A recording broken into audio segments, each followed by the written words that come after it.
being a perfectionist kind of sucks, but I also love it. But I also don't, but also kind of love it.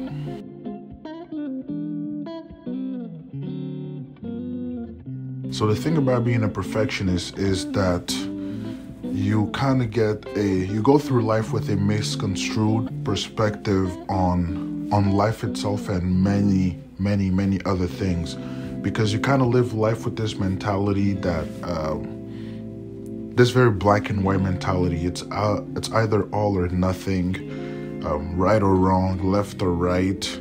It's either perfection or failure. So being a perfectionist, at times the struggle is recognizing progress, because how many things in this lifetime are perfect right at the start, right from the get-go?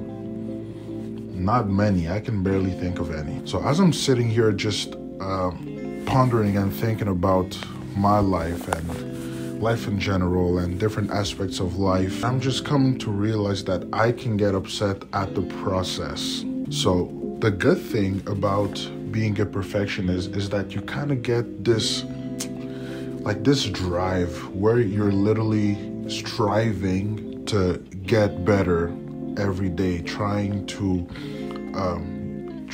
improve yourself daily.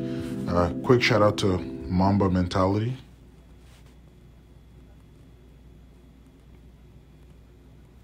So you have this innate desire to improve. And because of that, the process of the starting point all the way to the end, which would be perfection, is very annoying because it's very ugly in its developmental.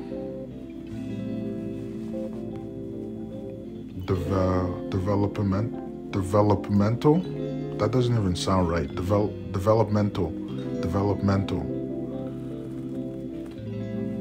In those stages where it's developing, it's very annoying and it's very ugly. Like a new job is cool at first, like it's exciting, but it's very ugly and annoying up until you learn like how the job works and the people and the acronyms and where to go for what. And your relationship is cool at first, but it's very ugly and annoying when you're in that stage where you're kind of figuring out tendencies, characters, and personality traits. Starting anything pretty much in life really is cool at first, but then until you figure it out, until you build a network, you get settled, it's very ugly and it's very annoying. So like, I don't need a diary because I've got this YouTube channel.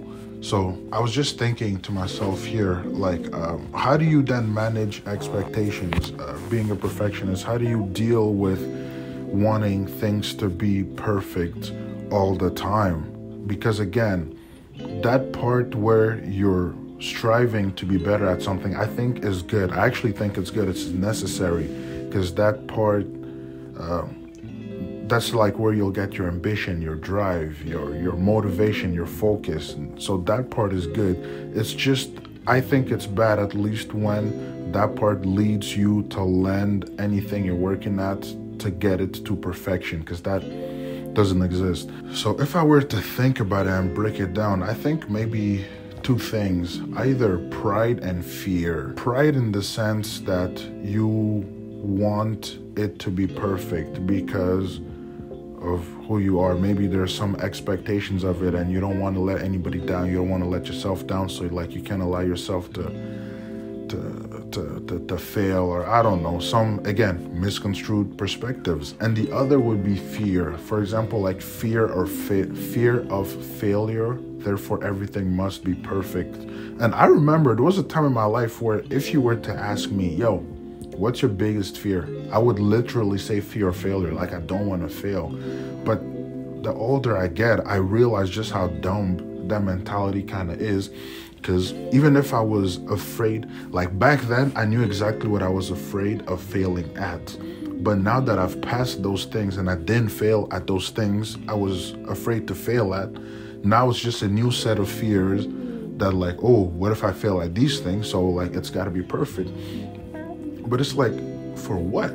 Because at the end of the day, the only thing perfect in this lifetime is Christ. The only person that ever achieved perfection is Christ. We have to strive to be like Christ, but we will never be exactly like him. So we have to strive for excellence, but not for perfection, which is an entire topic on its own. But all of that just highlights the fact that perfection is a fallacy. The relentless pursuit of perfection, of flawlessness, is ridiculous, because perfection is a fallacy. It doesn't exist. You will break yourself in half trying to reach something that doesn't exist, trying to search for something that you'll never going to find, trying to reach a status, a point that you'll never going to get.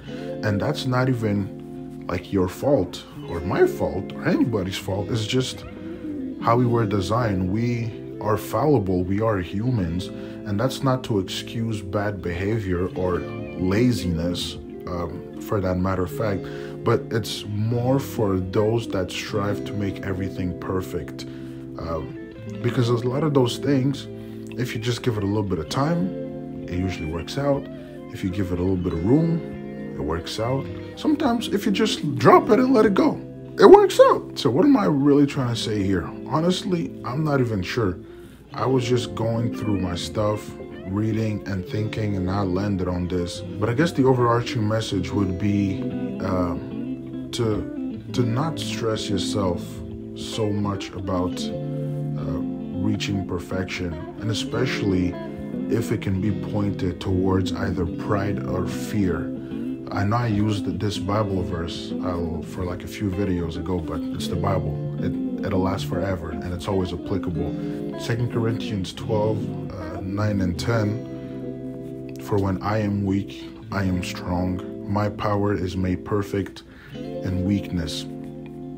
So like, again, it's only when we kind of pinpoint where we're fallible, what the root cause of our incessant drive for perfection, that we're able to kind of be like, okay, you know what, God, this was my pride talking. Let me kill that. Let me leave you take charge of it. Or that was just my fear talking. Let me get rid of that. You take charge from now on. And I think if we were to do that, we would all be much, much better off for it. So I hope y'all enjoyed this little rant or thought that I had. You'll have a good one. Peace. No more video.